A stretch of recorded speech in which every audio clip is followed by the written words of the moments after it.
চাইবি আমাকে, সেদিনও তুই অন্য কারো, আমি আকাশে তারার মতো জ্বলবো, না হলে জোনাকি তবুরে তোর মতো হয় দেব না ফাঁকি। একদিনও কি ভালোবাসা ছিল না রে মনে, দারুণ খেলা খেলে গেলি আমার গোপনে। আমায় কাঁদাস না আর কাঁদাস না রে, তুই তো স্মৃতি ছাড়া নেই রে আর কিছুই। শুরু থেকে এই গানের অপেক্ষায় অনেকে ছিলেন কি না? আমি কটা কথা বলতে পারি? অনুমতি নিয়ে তবে বলবো। যদি আপনারা অনুমতি না দেন বা আমার ভাইরা তোরা অনুমতি না দিস, আমি গাইবো না বা কথাগুলো বলবো না, শুধু গানটা শোনাবো। বলবো, আমি বারবার বলেছি, হয়তো কোনোদিন তুই চাইবি আমাকে, সেদিন তুই অন্য কারো, আমি আকাশে তারার মতো জ্বলবো। কিন্তু এই তারার মতো জ্বলবো কথাটার এক্সপ্লেনেশন আমি বহুবার দিয়েছি, তাই মনে হয় আমার নতুন করে দেওয়ার কিছু নেই। কিন্তু যে কথাটি আমি বলবো, যে কথাখানি আমি বলবো এখন, কথাটা সবাইকে মন দিয়ে শুনতে হবে। শুনবে? বরং আমি এখানে বসে বসে বলি। আমরা ব্যর্থতার গল্প বলি না রোজ ব্যর্থতার গল্প বলি এই গানটা শোনাতে গিয়ে, কিন্তু আজ ব্যর্থতার গল্প শোনাবো না, বরং একটা জিতে যাওয়ার গল্প বলবো। আমরা প্রতিদিন বলি না, আমার অমুক আমার টাকা চোনা দিয়ে দিয়েছে, অমুক আমাকে ঠকিয়েছে, আমার ব্যবসায় লস হয়েছে, আমার ভালোবাসার মানুষ ছেড়ে চলে গেছে, এই হয়েছে সেই হচ্ছে, বলি কিনা প্রতিদিন? কিন্তু আমরা একবারও ভাবি না যে আমরা যেগুলো হারিয়েছি সেগুলো বাদ দিলে আমরা কি কি পেয়েছি। ভাবি কিনা? আমরা পৃথিবীতে আসার সময়, আমরা যখন মায়ের কোলে এসেছিলাম, আমাদের শরীরে একটাও সুতোর কাপড়ও ছিল না, কিচ্ছু নিয়ে আসেনি। বরং আমরা যেটা হারিয়েছি সেটা এই পৃথিবীতে অ্যাচিভ করা জিনিসের মধ্যে থেকে কিছু শতাংশ হারিয়েছি। ঠিক নাকি? ঠিক কিনা? তাই আমি বলবো, ওই হারিয়ে যাওয়ার জন্য হায় হুতাশ না করে, বরং যেটা রয়েছে সেটা নিয়ে আরো নতুন করে তোমার কাছে আরো বেশি জিনিস থাকবে, সেটা লড়াই করো, তাহলে দেখবে তুমি জিতে যাবে। যেদিন মনে হবে লাইফে শেষ, সবকিছু ফিনিশ, একটা ফুল স্টপ পড়ে যাচ্ছে, তারপরে আর দুটো ডট টেনে দিও না, দেখবে লাইফটা টু বি কন্টিনিউড হয়ে যাবে। মজার ব্যাপার, ইদানিংকালে বেশ কিছু জিনিস দেখা যায়, কিছু ছেলেপুলেরা প্রেমে ব্যর্থ হয়, বেসিক্যালি প্রেমে ব্যর্থ হয়ে ব্যস্ততম রেল লাইনে মর্নিং ওয়াক করতে যায়, ফলে ট্রেন ভালোবেসে দিয়ে চলে যায় ওর উপর থেকে। পরের দিনে সকালটা কিন্তু ওরা দেখা হয় না। বরং ওই ছেলেটি যদি নতুন করে নিজের কেরিয়ারের পথে লড়াই করতে থাকে, তাহলে কিন্তু যে মানুষটা ওকে ছেড়ে চলে গেছে সে দূর থেকে তাকে দেখবে, আর ও তারার মতো জ্বলবে, ও সবার মাঝখানে একটা নক্ষত্র হিসেবে জ্বলবে, বাকিদের কাছে উদাহরণ, ও পেরেছে আমি কেন পারবো না। আরে ভাই, আমার মতো একটা সাধারণ ঘরের ছেলে, বিশ্বাস করো আমি বিরাট আহামরি ঘরের ছেলে না, আমার নিজের ভিটে মাটিটুকু ছিল না। এতদিন আমি আমার বাবার অফিস কোয়ার্টারে থেকেছি, সেটাই পুড়ে গেছিল, তোমরা দেখেছো। আমার নিজের ভিটে মাটিটুকু ছিল না। সেই ছেলেটা যদি আজ এত মানুষের ভালোবাসা কুড়োতে পারে, তাহলে এখানে থাকা প্রত্যেকটা মানুষের সেই কোয়ালিটি আছে। এবং 1 বছর আগে যে কেশব দিয়ে নিজের বাড়ি পুড়ে গেছিল বলে দুঃখ করেছিল সবার কাছে, এই 1 বছরে এত মানুষের আশীর্বাদে সেই কেশব দিয়ে একটি বাড়ি কিনেছে। এটাই তো লক্ষ্য হওয়া উচিত। লক্ষ্য হেরে গিয়ে নয়, বরং হারার পরে একটা নতুন সকালকে নতুন আবিষ্কার করো, আবিষ্কার করে নিজেকে নতুন করে সবার সামনে রিপ্রেজেন্ট করো। কারণ আমরা প্রতিদিন এই রাত আসে বলে কিন্তু সকালের মর্ম বুঝতে পারি। এই রাত যদি না আসতো, তাহলে গোটা 24 ঘন্টা দিন থাকলে আমাদের ভ্যালুই হতো না। আমরা ভাবতাম ও তো একই চলছে, কিন্তু এই রাতটা আসে বলে সকালবেলা হওয়ার জন্য আমরা অপেক্ষা করি, আবার সকাল আসে বলে রাতের অপেক্ষা করি। তাই সাইকেল ওয়াইজ এটা চলতেই থাকবে। তাই কখনো ব্যর্থ হয়ে ভেঙে পড়বো না, বরং আমরা মোটিভেট হব, নিজেকে নিজে মোটিভেট করব। কারণ এই স্বার্থপরের দুনিয়ায় কেউ কাউকে মোটিভেট করে না। নিজেকে নিজের মোটিভেট করতে হবে যে হ্যাঁ আমি পারি।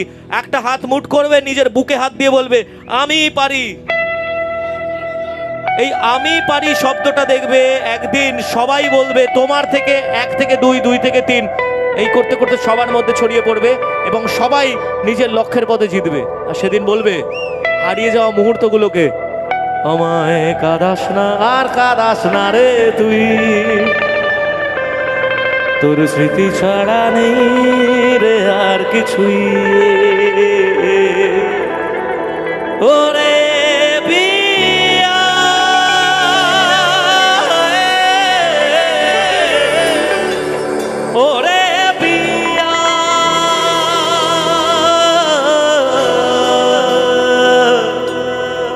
কত আবেগ দিয়ে ইচ্ছেগুলো তোর সাথে সাজিয়েছিলাম, তোর বলা সব মিথ্যেগুলো সত্যি ভেবে এগিয়েছিলাম।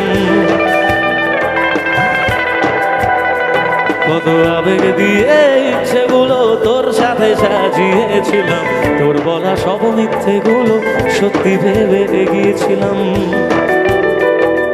তাই বুঝি কি করলি এমন ব্যথা দিলি শেষে, তোর মতো কে দারুণ করে মিথ্যে ভালোবাসে।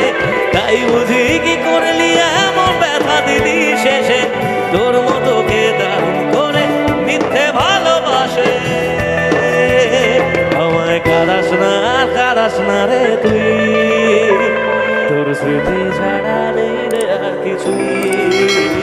আমায় কাঁদাস না রে তুই, তোর স্মৃতি ছাড়া নেই রে আর কিছুই।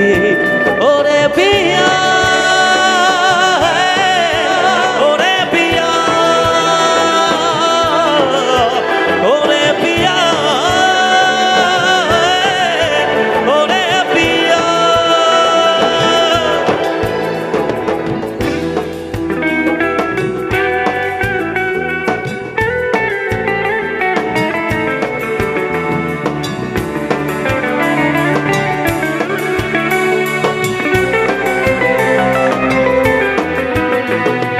হয়তো কোনদিন সেদিনও তুই অন্য কারো তারার মত করিস না, এটা করিস না। তোর নিজেরই ব্যথা হবে। আজকে আবেগে করছিস, কালকে নিজেরই ব্যথা হবে। ওই হাতে ব্যথা আছে, আমি বুঝি, আমার মধ্যে প্রচুর ব্যথা আছে। সেই ব্যথা আছে বলে আমিও একটা সময়, আমার মনে আছে একবার পিয়ারে বলে একটা গান আমি স্টেজে গাইতে গাইতে শুয়ে পড়েছিলাম, কান্না করতে করতে স্টেজে এক বাড়ি মেরেছিলাম, হাতের লিগামেন্ট ছিঁড়ে গেছিল। পরে কষ্ট পেয়েছিলাম, এখন হয়তো আবেগে সব করে ফেলি। চল না আমরা একসাথে গাই এই গানটা আজকে। আমি গাইবো না, এবার তোরা গাইবি। হয়তো কোনদিন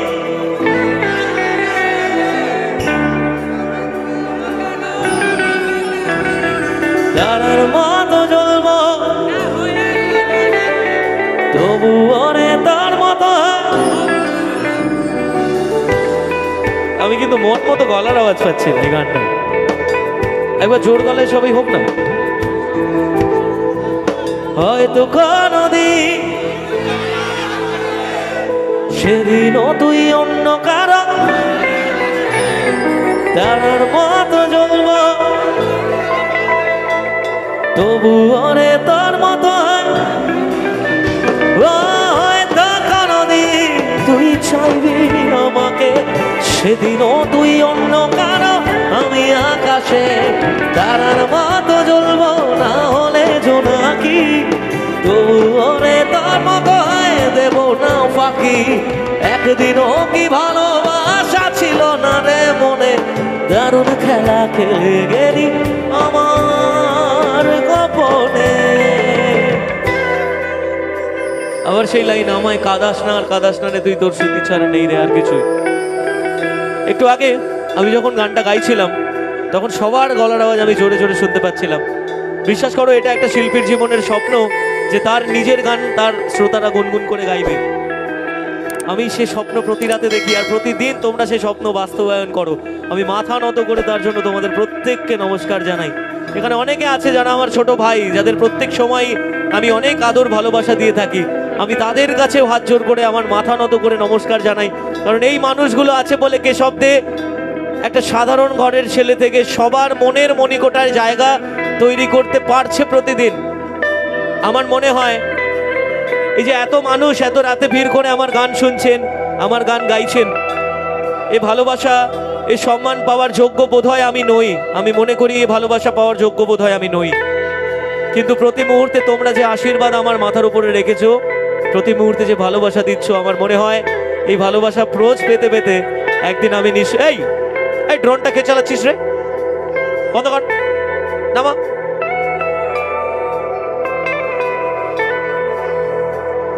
একটা কথা বলতে বলতে নিজের মাথার উপরে বাঁদরামি চালাচ্ছে। এই মিমো, এরপর দিন থেকে অনুষ্ঠানে যখন ড্রোন চলবে, ড্রোনটাকে আগে নামাবি।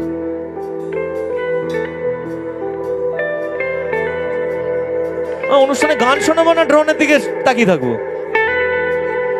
যাই হোক, যেটা বলছিলাম যে আমি যে আশীর্বাদটা প্রতি মুহূর্তে তোমাদের থেকে পাই, সেই আশীর্বাদ পাওয়ার যোগ্য মানুষ আমি নই, কিন্তু তোমরা যে আশীর্বাদ করো প্রতি মুহূর্তে, আমি কৃতজ্ঞ তার জন্য। আমার মনে হয় এই আশীর্বাদটা পেতে পেতে একদিন আমি আমার লক্ষ্যে পৌঁছে যাব। সেদিন তোমরা গর্বে বুক ফুলিয়ে বলবে, কেডি তো আমাদের বন্ধু, কেডি আমাদের দাদা, আমাদের ভাই। আমি সেদিনের অপেক্ষায় থাকি, যেদিন তোমাদের মাথাটা উঁচু করে তোমরা বলবে আমরা কেডিকে ভালোবাসি। আমি সেদিনের অপেক্ষায় থাকি।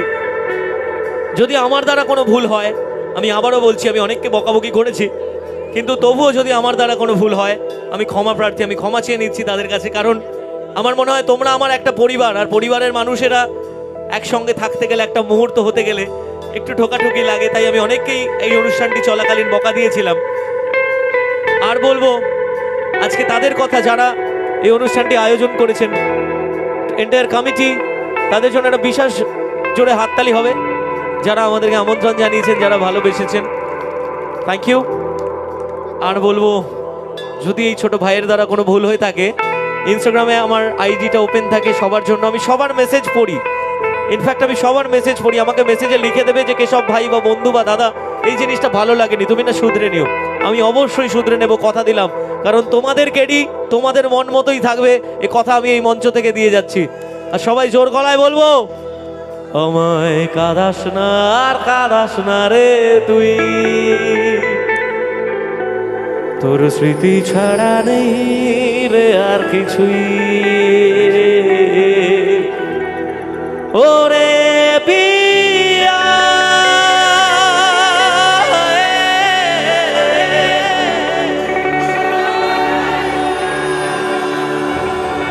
ওরে পিয়া,